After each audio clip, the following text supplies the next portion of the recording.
लगाने के लिए पे तो किया जा सकता था। भाजपा के मंत्री, इनकी सरकारें 11 साल पिछले में भ्रष्टाचार में लूटने में लगी हुई हैं, लेकिन एक भी किसी भाजपाई पे मुकदमा नहीं दर्ज किया गया केवल। और विपक्ष में शायद ही देश में कोई विपक्ष का नेता ऐसा बचा हो जिस पे ईडी, सीबीआई, आईटी का मुकदमा इन्होंने दर्ज नहीं कराया हो।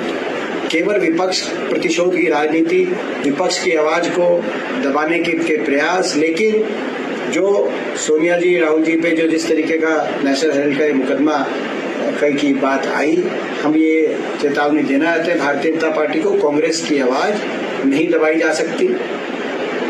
हम लड़ाई लड़ेंगे, ये एक फर्जी मुकदमा है। हम सड़क पे भी लड़ाई लड़ेंगे, हम न्यायपालिका में भी लड़ाई लड़ेंगे और हम संसद में भी लड़ाई लड़ेंगे। और जनता की आवाज उठाने से, विपक्ष की भूमिका निभाने से कांग्रेस को कोई नहीं रोक सकता, हमारी आवाज कुचली नहीं जा सकती। अहमदाबाद अधिवेशन के बाद और एक और इसमें आपने देखा होगा जी, ये कितना इसका राजनीतिक प्रयोग हो रहा है सारी जांच एजेंसियों का। एक देश में एक और बड़ा खेल चल रहा है। बहुत से ऐसे नेता जिन पे ये मुकदमे दर्ज किए गए, दबाव में आके बीजेपी भी ज्वाइन हो जाते हैं और फिर उनके मुकदमे, उनको राहत मिल जाती है उन मुकदमों में। मैं एक एक नेता का क्या नाम लूं, अलग अलग प्रदेशों के, हरियाणा के भी हैं कई, हरियाणा के भी कई हैं जो भाजपा ने अपने साथ मिला लिए, या तो सीधे तौर से या नीचे से उनका आतंकवादी मुकदमों में।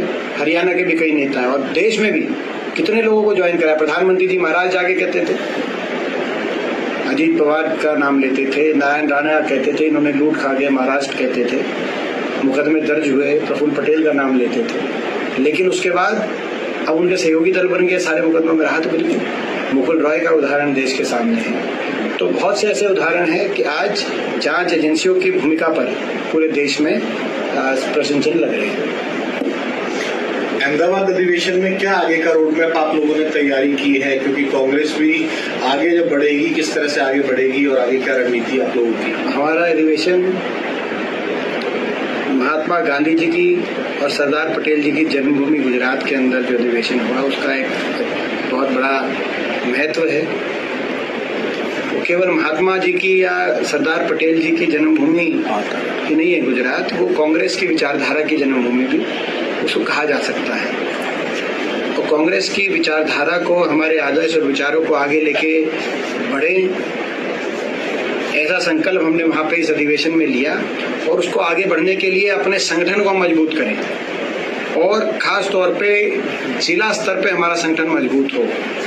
ये संकल्प राष्ट्रीय स्तर पे एक अधिवेशन के मामले में हमने लिया, उन बातों को लेकर हम आगे बढ़ेंगे। सर, हरियाणा में चूंकि अभी तक संगठन नहीं बना और हम देख रहे हैं कि अब लगातार जो बैठकें हो रही है केंद्रीय स्तर पर, जिला अध्यक्षों को मजबूत करने की बात की जा रही है, तो हरियाणा में संगठन सर कब तक जो है बनता हुआ नजर आ सकता है, क्योंकि अब जो अधिवेशन है वो भी हो गया है और लंबा जो है इंतजार खत्म कब होगा? इसी में जुड़ा हुआ सवाल है कि आपके एलओपी को लेकर बार बार ये कहा जाता है कि सरकारी काम में बाधा बढ़ रही है, कांग्रेस अपना घर नहीं संभाल पा रही है और नियुक्तियां रुकी हुई है, जो कि नेता प्रतिपक्ष कई नियुक्तियों में जरूरी होता है। देखिए, ऐसा है कि मुझे विश्वास है जल्दी ही पार्टी जो भी संगठनात्मक फैसले लेने हैं हरियाणा को लेकर, वो जल्दी पार्टी, कांग्रेस पार्टी लेगी।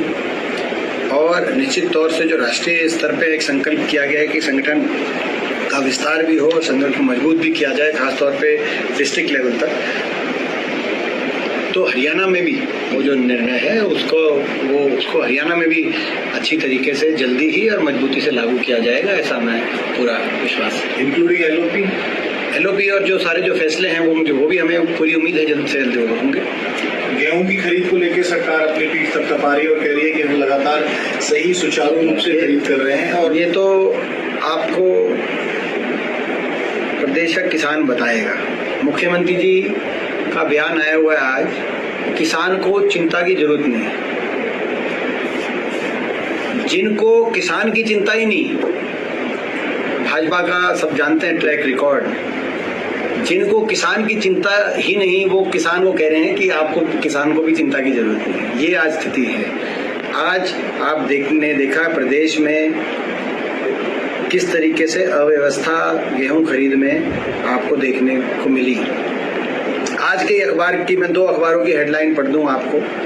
अमर उजाला के में हेडलाइन, द दैनिक जगह कोनिची की तारें गेहूं, ये आज के अखबारों की हेडलाइन है। और जो है कल दैनिक जागरण में ये आया कि 12 लाख टन गेहूं खुले में। तो 12 लाख टन अगर गेहूं खुले में हरियाणा के अंदर ऐसी स्थिति आज आप देख सकते हैं जो बनी है, तो कौन जिम्मेदार है। और अगले 1-2 दिन में मौसम विभाग द्वारा बारिश का भी पूर्वानुमान किया गया है हरियाणा में कई जगह। तो ऐसे में किसान का क्या कसूर होगा? तो कसूरवार कोई होगा तो हरियाणा सरकार होगी। खरीद एजेंसियों ने जो ढील बरती, 1 से शुरुआत होनी चाहिए थी लेकिन अच्छे से शुरुआत नहीं हुई। आपको याद होगा 1 अप्रैल से शुरुआत होनी चाहिए थी लेकिन खरीद में देरी से खरीद शुरू की गई। उसके बाद जो 12% की एक ऐसी कंडीशन लगा दी कि किसान उस कंडीशन को बचने के लिए भी कई बार मंडी में लाकर सूखने का अपना सुखा देना पड़ता है किसान को। तो उसमें जो है, और कहीं अगर बाई चांस अगर कहीं बारिश हो जाए तो फिर वो सारा जो है दोष किसान का।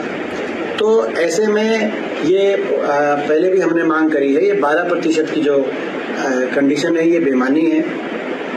आप इसको कम से कम 14% करें ताकि आप साथ के साथ। कसूरवार कोई होगा तो हरियाणा सरकार होगी। खरीद एजेंसियों ने जो ढील बरती, 1 से शुरुआत होनी चाहिए थी लेकिन अच्छे से शुरुआत नहीं हुई। आपको याद होगा 1 अप्रैल से शुरुआत होनी चाहिए थी लेकिन खरीद में देरी से खरीद शुरू की गई। उसके बाद जो 12% की एक ऐसी कंडीशन लगा दी कि किसान उस कंडीशन को बचने के लिए भी कई बार मंडी में लाकर सूखने का अपना सुखा देना पड़ता है किसान को। तो उसमें जो है, और कहीं अगर बाई चांस अगर कहीं बारिश हो जाए तो फिर वो सारा जो है दोष किसान का। तो ऐसे में ये पहले भी हमने मांग करी है, ये 12% की जो कंडीशन है ये बेमानी है। आप इसको कम से कम 14% करें ताकि आप साथ के साथ खरीद हो, साथ के साथ आप उसका लिफ्टिंग सारा अपना प्रक्रिया सुचारू ढंग से हो सके। और आपने ये देखा होगा बारदानों में भी केवल सरकार ने कहा, इनके जो मंत्री हैं वो कह रहे हैं कि जो है उनका बयान में देख रहा था 1-2 दिन से बयान आता है कि मैं मंडियों में जा रहा हूँ या जाऊँगा, अभी तक तो हमने देखा नहीं। तो इस सरकार को ना किसान की चिंता है और नायब सिंह जी को